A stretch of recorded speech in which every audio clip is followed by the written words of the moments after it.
Науқас Наврузова Бостан 56 жылғы біздің клиникаға 8 қазан күні келіп түсті.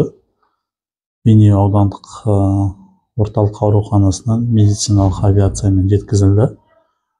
Науқаста келген кездегі диагнозы жабық омыртқа жұлын жарақаты, жұлынның мойын аймағының жұлынның зақымдануы және мойын омыртқасының сынып шығуы диагнозымен оперативті емге жеткізілді.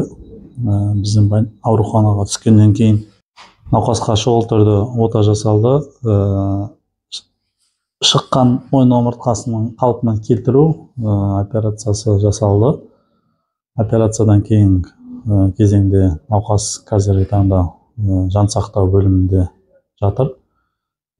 Жалпы жағдайы алған жарақатына байланысты және неврологиялық зақымдануына байланысты, дефицитке байланысты қазіргі таңда жағдайы өте ауыр.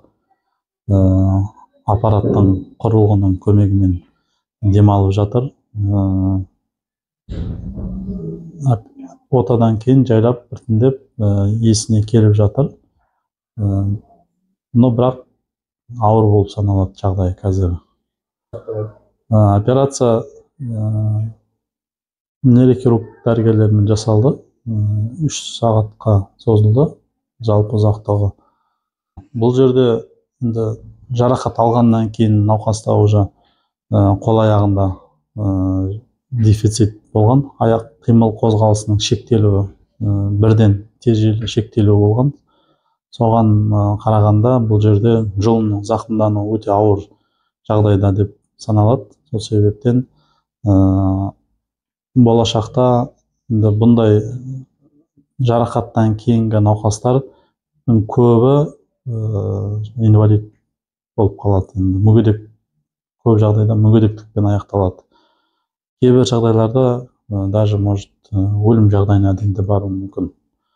Бұл жерде енді мойын аймағының зақымдануы басқа аймақтың зақымдануымен салыстырғанда мойын аймағының зақымдануы қиын болып саналады.